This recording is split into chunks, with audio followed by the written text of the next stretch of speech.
সবাইকে আমন্ত্রণ আন্তর্জাতিক সংবাদে। শুরুতেই জানিয়ে দেব সংবাদ শিরোনাম। সেনাবাহিনীর তত্ত্বাবধানে রাজধানীর 29টি থানার কার্যক্রম শুরু। এরপর জানিয়ে দেব আবু সাঈদের পরিবারের সাথে দেখা করতে রংপুর যাচ্ছেন ডক্টর ইউনূস। আরও জানিয়ে দেব নাইজেরিয়ায় নৌকা বিস্ফোরণে নিহত 20। আর সর্বশেষ জানাবো অন্তর্বর্তীন সরকারকে অভিনন্দন জানিয়েছে মমতা বন্দ্যোপাধ্যায়। এতক্ষণ জানাচ্ছিলাম সংবাদ শিরোনাম, এবার থাকবে বিস্তারিত। তবে বিস্তারিত খবরে যাবার আগে আপনাদের কাছে অনুরোধ, যারা এখনো আমাদের ইউটিউব চ্যানেলটি সাবস্ক্রাইব করেননি দ্রুতই সাবস্ক্রাইব করে বেল আইকনটি বাজিয়ে রাখবেন। সেনাবাহিনীর তত্ত্বাবধানে রাজধানীর 29টি থানার কার্যক্রম শুরু হচ্ছে আজ থেকে। গণবিক্ষোভের মুখে শেখ হাসিনা সরকারের পতন হয়। এরপরই বিক্ষুব্ধ জনতার হামলায় ভেঙে পড়ে থানার সার্বিক কার্যক্রম। জীবন বাঁচাতে আত্মগোপনে যান পুলিশ সদস্যরা।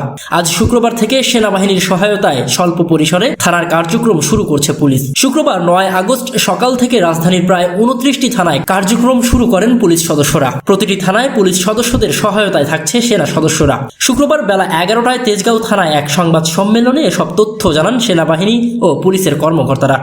সেনাবাহিনীর 25 ইস্ট বেঙ্গল রেজিমেন্ট কোম্পানির অধিনায়ক মেজর সাখাওয়াত হোসেন বলেন, সেদিন 5 আগস্ট প্রচন্ড মানুষের স্রোত ছিল। তাদের কন্ট্রোল করা যখন কষ্টকর হয়ে যাচ্ছিল, সাধারণ মানুষের সঙ্গে দুর্বৃত্তরা যেভাবে পুলিশ সহ মানুষ হত্যা করেছে, তখন আমরা ডিসিশন নিয়েছি থানা একটি গুরুত্বপূর্ণ স্থাপনা, পুলিশ সদস্যদের বাঁচাতে হবে। তারা জনগণের সেবক, তাদের আবার পুনর্গঠিত করার সুযোগ দিতে হবে।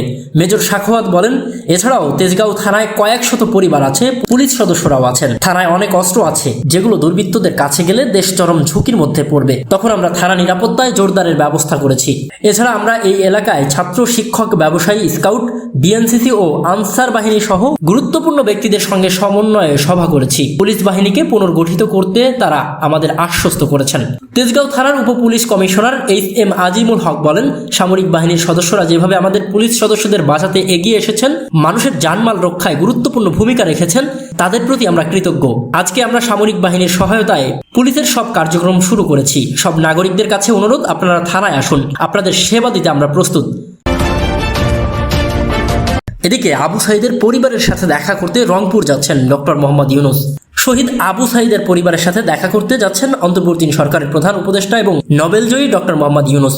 আগামীকাল 10 আগস্ট সকালে হেলিকপ্টার যোগে তিনি রংপুরে যাবেন বলে জেলা প্রশাসন সূত্রে নিশ্চিত করা হয়েছে। এ সময় তিনি নিহত আবু সাঈদের কবর জিয়ারত করবেন বলেও জানা গেছে। এর আগে গতকাল বৃহস্পতিবার বিমানবন্দরে ডক্টর মোহাম্মদ ইউনূস আবু সাঈদের কথা স্মরণ করে আবেগ আপ্লুত হয়ে পড়েন। তিনি বলেন, এই সময়ে আমাদের আবু সাঈদের কথা মনে পড়ছে, যে আবু সাঈদের ছবি বাংলাদেশের প্রতিটি মানুষের মনে গেঁথে গেছে। এটা কেউ ভুলতে পারবে না। কি অবিশ্বাস্য একটা সাহসী যুবক, বন্দুকের সামনে দাঁড়িয়ে আছে এবং তারপর থেকে কোনো যুবক, কোনো যুবতী আর হার মানেনি, সামনে এগিয়ে গেছে এবং বলেছে, যত গুলি করতে পারো করো, আমরা আছি।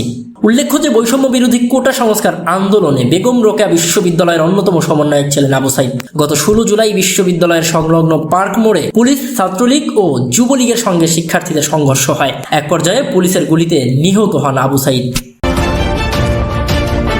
এদিকে নাইজেরিয়ায় নৌকা বিস্ফোরণে নিহত 20 জন। নাইজেরিয়ায় নদীতে নৌকা বিস্ফোরণের ঘটনায় কমপক্ষে 20 জন নিহত হয়েছে। বার্তা সংস্থা রয়টার্সের বরাত দিয়ে শুক্রবার 9 আগস্ট এক প্রতিবেদনে এই তথ্য জানিয়েছে সংবাদ মাধ্যম খালিজ টাইমস। প্রতিবেদনে বলা হয়েছে, বুধবার নাইজেরিয়ার উপকূলীয় প্রদেশ বেলসায় একটি নদীতে কাঠের নৌকায় আগুন লেগে বিস্ফোরণের ঘটনায় অন্তত 20 জন নিহত হয়েছে।